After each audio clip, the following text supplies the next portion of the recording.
Hi friends, பப்பாளி பழுத்திருக்கு பாருங்கள். என்னோடய ஹஸ்பண்ட்க்கு பறிக்க சொன்னால் நேரம் இல்லைன்ட்டாங்க.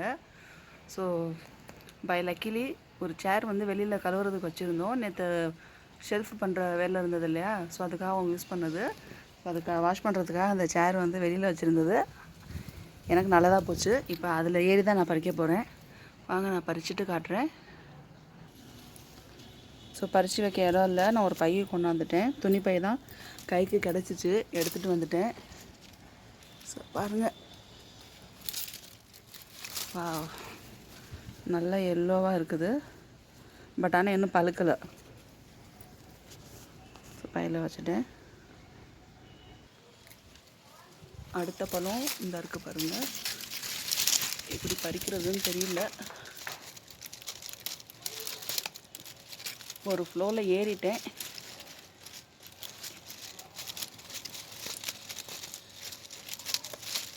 கீழே விழுந்தால் அடிபட்டுரும்.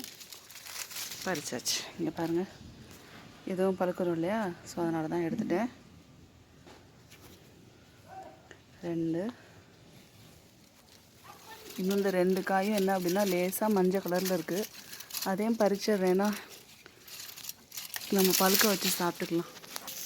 பொறுமையாக பழுக்கட்டும், ஒரு அவசரமும் இல்லை. பாருங்கள், லேசாக கலர் விட்டுருச்சு.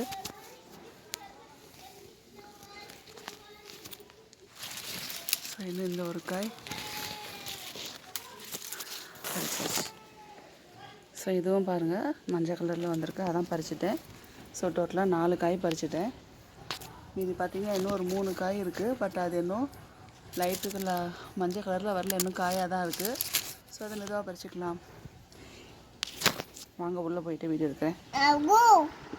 என் பையனை உள்ளே வச்சு ஏமாற்றிட்டு போயிட்டேன். விளாண்டுட்டு இருந்தான். Papaya papaya papaya. ஸோ உங்களுக்காக வெளியில் எடுத்து காட்டுறேன், எப்படி இருக்கு பாருங்க. வெளியில் வெளிச்சத்துக்கு வந்து அந்த அளவுக்கு தெரிஞ்சிருக்காது. இல்லை ஹா இதில் பால் மாதிரி இருக்குன்னு சொன்னாங்க. அது வந்து நல்லதுக்கு இல்லைன்னாங்க.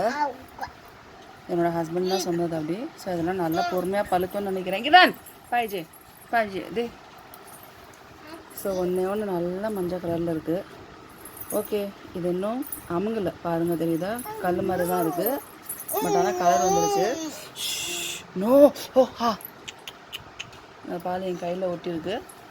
ஓகே, இதை நான் கட் பண்ணும்போது காட்டுறேன். இந்த பழம் தான் ஃபஸ்ட்டு கட் பண்ணுற மாதிரி இருக்கும். அதுக்கடுத்து இந்த பழம். ஸோ எப்படி இருக்குன்னு பார்க்கலாம். இதுவும் சிவப்பு கலரில் இருக்குதான்னு பார்ப்போம். அந்த மரத்தில் உள்ளது உள்ள ரெட்டிஷாக இருந்தது. அந்த வீடியோவே இன்னும் அப்லோட் பண்ணல, இனிமேல் தான் அப்லோட் பண்ண போகிறேன். தோல் கனமாக இருந்தது. இதுக்கும் அப்படி தான் இருக்குமா என்னன்னு தெரியல, பார்க்கலாம். தானாக வந்த பப்பாளி மரத்தில் உள்ள காய் எப்படி இருக்குன்னு கட் பண்ணிடலாம், உங்கள்கிட்ட காட்டுறேன். நெக்ஸ்ட் வீடியோவில் பார்க்கலாம்.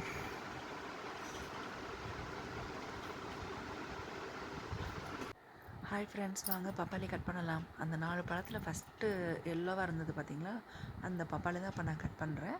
பார்த்தாலே கண்டுபிடிச்சிருப்பீங்க நீங்கள். சரியான ரெட்டிஷு, செம ஸ்வீட்டு. அந்த ஃபஸ்ட்டு நாங்கள் கட் பண்ணோம் இல்லையா அந்த பப்பாளி, அந்த வீடியோ பார்த்துருப்பீங்க.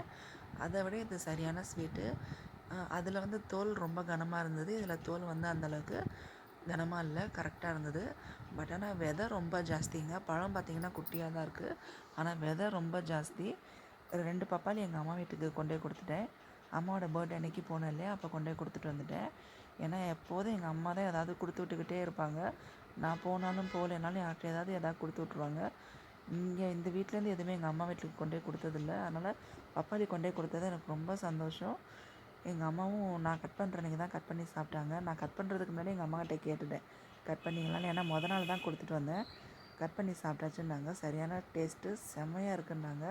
எங்கள் அம்மா விதையை சேர்த்து வச்சுருக்கேன்னு சொன்னாங்க. நானே இங்கே இந்த பக்கம் விதையெல்லாம் சேர்த்து வச்சுருக்கேன், எப்போயாவது யூஸ் ஆகும் நமக்கு. செம்ம ஸ்வீட்டுங்க. இந்த பப்பாளி பிடிச்சா மறக்காமல் சப்ஸ்கிரைப் பண்ணிவிட்டு தேங்க்ஸ் ஃபார் வாட்சிங்.